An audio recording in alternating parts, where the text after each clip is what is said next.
Di Korea, jangan berkelahi dengan para pria bertato di seluruh punggungnya. Karena semakin banyak tato, semakin tinggi statusnya. Di Jepang juga. Pria dengan tato punggung penuh ini adalah gangster termuda di Jepang. Tahun ini, dia baru berumur 19 tahun dan telah menjadi bos gangster Jepang. Polisi setempat tidak berani melakukan apa-apa. Namanya Kenji. Setahun yang lalu, dia masih bocah yang nakal. Ayahnya juga seorang gangster. Di awal cerita, foto ayahnya digantung di altar. Hari itu, Kenji bersama teman-temannya berjalan-jalan. Dia melihat seseorang membeli dan menjual narkoba. Kenji berpura-pura mendekat untuk membeli. Ketika pihak lain tidak memperhatikan, dia telah memukulnya. Kenji hanya ingin merampok uang pihak lain. Setelah merampok uang itu, Genji dan teman-temannya memutuskan bersenang-senang. Tiba-tiba, temannya mengangkat sekantong narkoba. Kenji meraihnya dan melemparkannya ke laut.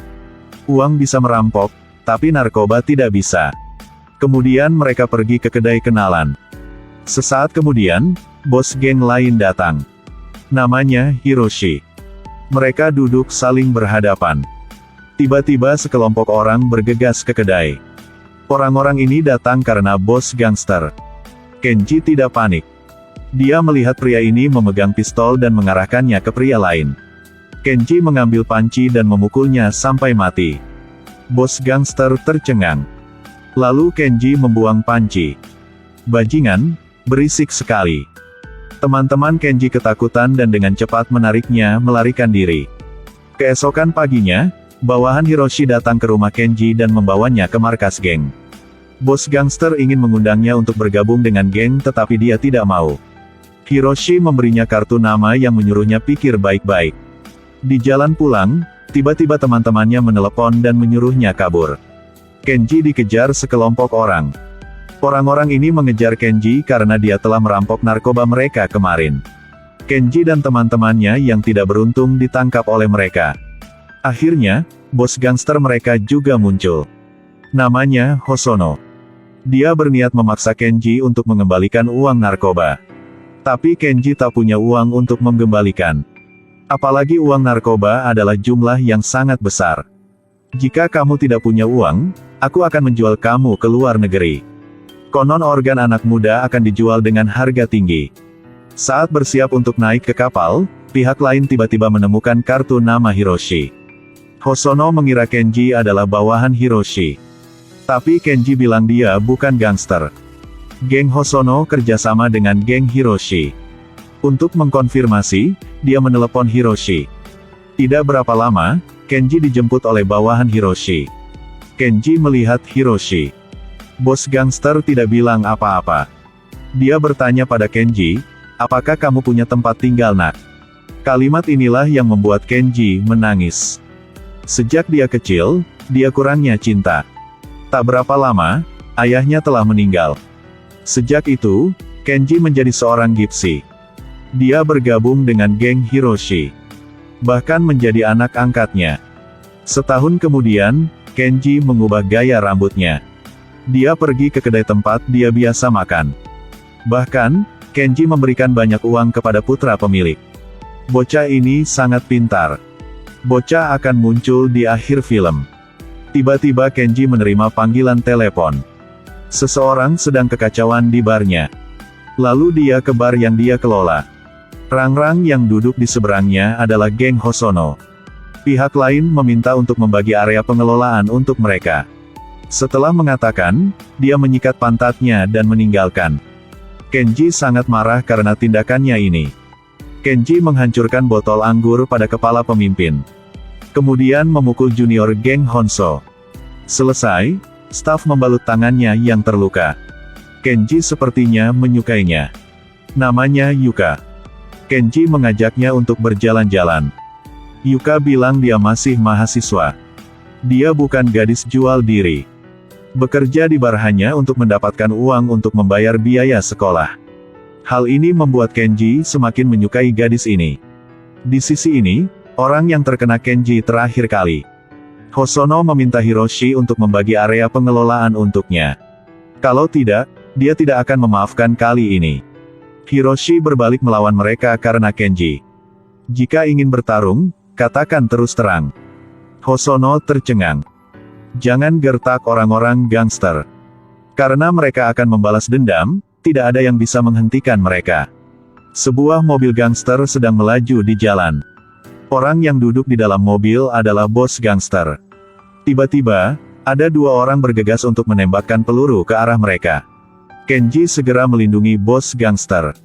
Tapi pengemudinya tidak seberuntung itu. Sopirnya terkena peluru. Setelah memastikan bos gangster aman, Kenji mengejar tapi tidak ada yang ditemukan. Tapi juniornya meninggal di dalam mobil. Kenji sangat sedih.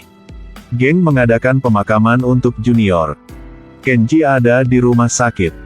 Hiroshi meminta seniornya untuk membantunya membalas dendam. Tapi para senior tidak mengizinkannya.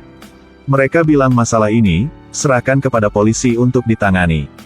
Hiroshi pergi ke rumah sakit untuk mengunjungi Kenji dan menjelaskan situasinya kepadanya. Jangan khawatir tentang ini lagi, serahkan saja pada polisi untuk menanganinya. Tapi Kenji tidak setuju. Dia ingin membalas dendam untuk juniornya. Bos gangster telah menasehatinya tapi ia tak mau. Sampai malam, junior geng Hosono berjalan-jalan ke bar. Kenji tertatih-tatih ke bar. Saat ia hendak membalaskan dendam juniornya, tiba-tiba, seseorang muncul dari belakang. Bunuh lawan satu langkah sebelum Kenji. Orang ini bukan orang lain. Itu adalah bawahannya, Nakamura. Kenji karena ingin menanggung kesalahan untuknya. Dia menyuruhnya melarikan diri. Kenji menikam musuh beberapa kali lagi lalu kabur. Hosono datang ke bar. Juniornya sudah mati. Pembunuhnya juga lolos. Kenji datang ke rumah Yuka. Yuka ingin mencuci darah membantu Kenji. Tapi pemikirannya tidak sesederhana itu. Pada malam ini, hubungan antara mereka berdua melangkah lebih jauh. Kenji dan Yuka melakukannya bersama. Keesokan harinya, Kenji kembali ke markas geng. Hiroshi baik bangga maupun sedih dengan Kenji. Tepat setelah itu, polisi muncul dan menangkap Kenji ke kantor polisi. Dia melihat Nakamura. Dia meminta Nakamura untuk merawat ayah angkatnya atas namanya. Setelah itu, video Kenji ditangkap dengan cepat menyebar ke seluruh media. Berita penangkapan Kenji menjadi hot. Yuka putus asa. Semua orang yang mengenal Kenji telah melihat adegan ini. Kali ini Kenji dipenjara selama lebih dari 10 tahun. 14 tahun kemudian, dia dibebaskan dari penjara. Nakamura menjemput Kenji. Mereka pulang ke rumah untuk merayakan. Tapi bos gangster hanya minum satu cangkir alkohol dan berdiri. Kenji tidak tahu apa yang terjadi. Juniornya berkata Kenji, bos gangster menderita kanker stadium akhir. Ini belum yang terburuk. 14 tahun saat Kenji berada di penjara, geng itu juga direformasi. Sekarang mereka bukan gangster lagi. Bar mereka juga dirampok oleh orang lain. Kenji bertanya kepada mereka bagaimana mereka menghasilkan uang. Mereka menangkap ikan secara ilegal. Berdasarkan pekerjaan ini untuk mencari nafkah. Bisnis tidak bagus, pekerja tidak bisa. Karena tidak ada seorang pun dalam hidup ini yang mempekerjakan mereka. Mereka hanya bisa hidup seperti ini. Kenji dengan sedih berjalan-jalan. Tiba-tiba, pemilik kedai tua melihatnya. Pemilik kedai sangat senang ketika bertemu Kenji. Dia bilang temannya juga ada di kedai. Masuk ke dalam, orang ini dulunya adalah seorang gangster. Tapi sekarang dia telah mundur. Dia juga ada seorang putri. Selama percakapan, Kenji mengetahui orang yang menarik diri dari geng. Menurut peraturan nasional, dalam 5 tahun hidup akan sangat sengsara. Gak bisa kerja, gak punya rekening bank, gak punya asuransi, gak punya rumah. Tidak apapun. Setelah 5 tahun, orang lain memperlakukan mereka seperti orang normal. Setelah makan, Kenji ingin membayar. Tapi juniornya dengan keras kepala ingin membayar. Kenji tak setuju.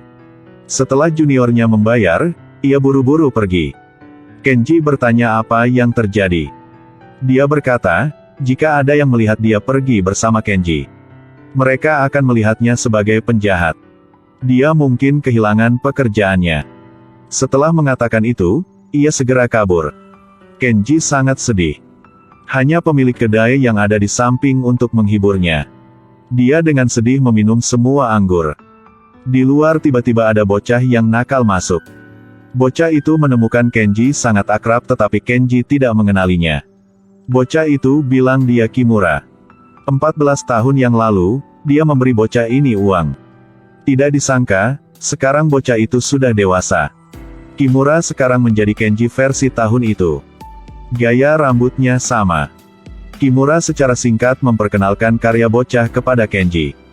Gaya kerja geng di masa lalu adalah tidak dilakukan di tempat umum. Sebaliknya itu adalah bisnis klub malam. Ada orang yang menyebabkan masalah di klub malam.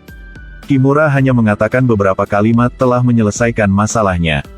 Dia bahkan berkata dia memuja paman Kenji. Setelah dia masuk penjara, Kimura selalu membantu geng Kenji melakukan hal-hal buruk. Kenji bertanya ada apa tapi dia tidak berkata. Kembali ke geng, bos gangster dirawat di rumah sakit lagi. Semua orang menyumbang 10.000 yen. Kenji langsung menyumbang beberapa ratus ribu yen. Lalu dia bertanya pada Nakamura. Apa yang dilakukan geng ini? Dia berkata geng mereka sedang perdagangan narkoba. Jika mereka hanya mengandalkan memancing, mereka mungkin akan kelaparan. Sesampainya di tempat sepi, Kenji dan Nakamura bertarung. Tapi setelah bertarung, mereka masih menyerah pada kenyataan. Kenji tidak menyalahkan Nakamura. Mereka harus hidup apapun yang terjadi. Kemudian Junior menelepon Kenji. Kenji menemukan seorang gadis yang disukainya tahun itu. Setelah Kenji keluar dari penjara, Yuka mengganti nomor teleponnya. Sekarang mereka telah menemukannya. Kenji ada di luar menunggu Yuka pulang kerja. Dua orang yang berpisah selama 14 tahun, akhirnya bertemu kembali. Yuka memberitahunya, jangan bertemu lagi. Kenji tak paham. Yuka memberitahunya bahwa ia punya anak perempuan. Juga putri Kenji. Tapi dia tidak memberitahu putrinya bahwa ayahnya adalah seorang gangster. Setelah mengatakan itu, ia meninggalkan. Sejak dibebaskan dari penjara, tidak berharap Kenji memiliki begitu banyak masalah. Di sini, Kimura berurusan dengan Hosono. Sikap bocah itu membuat Hosono tidak senang. Lalu, bocah meninggalkan. Tiba-tiba Hosono berkata bahwa bocah sangat mirip dengan ayahnya. Dia harap Kimura tidak berakhir seperti ayahnya. Kimura bertanya apa maksudnya. Hosono juga tidak bilang. Bocah itu akhirnya mengetahui bahwa ayahnya dibunuh oleh Hosono sendiri. Ayah Kimura adalah sopir yang meninggal dalam kecelakaan tahun itu. Sekaligus, melalui upaya tak henti-hentinya, seluruh keluarga Kenji bersatu kembali. Tapi Kenji tidak membiarkan putrinya tahu bahwa dia adalah ayahnya. Dengan bantuan teman-teman, Kenji menemukan pekerjaan. Rekan-rekan tahu bahwa dia dulunya adalah seorang gangster. Mereka bersemangat berfoto dan mempostingnya secara online. Foto tersebut dengan cepat menjadi viral di media sosial. Yuka datang ke perusahaan maka dipecat oleh bos. Karena ayah putri Yuka adalah seorang gangster. Dan rekannya karena ia memposting foto acak maka dipukuli oleh orang lain. 3 orang kehilangan pekerjaan. Rekannya ke rumah, istri dan anak-anaknya telah meninggalkan. Kenji pulang karena ini, Yuka memarahinya dengan buruk. Kenji ditinggal sendirian. Dia pergi ke kedai untuk minum alkohol. Kimura berkata Kenji, dia menemukan pembunuh yang membunuh ayahnya tahun itu. Ia ingin balas dendam. Kenji berkata bocah itu, jagalah ibunya dengan baik. Kemudian dia pergi ke rumah sakit, ayah angkatnya juga meninggal. Sekarang dia tidak punya apa-apa lagi dalam hidup ini. Kenji meninggalkan pesan untuk Yuka. Dia ingin bertemu Yuka dan putrinya untuk terakhir kalinya. Setelah mengatakan itu, ia ke markas untuk membunuh geng Hosono. Sekaligus, Kimura juga membawa juniornya untuk membalaskan dendam ayahnya. Akibatnya, dia melihat bahwa musuh yang membunuh ayahnya telah dibunuh oleh Kenji. Kenji menunggu Yuka tapi dia tanpa datang. Yang datang adalah juniornya. Sebuah tusukan jauh ke dalam perutnya. Dia menyalahkan segalanya pada Kenji.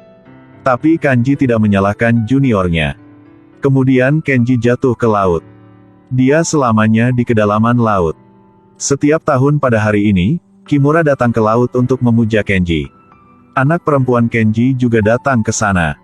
Dia ingin tahu latar belakang ayahnya. Kimura menceritakan semuanya. Film berakhir di sini. Hal terakhir yang ingin saya katakan adalah, semuanya ada harganya. Film ini ingin mendidik generasi penerus. Apapun yang terjadi, jadilah orang baik. Jika tidak, kalian akan menyesalinya.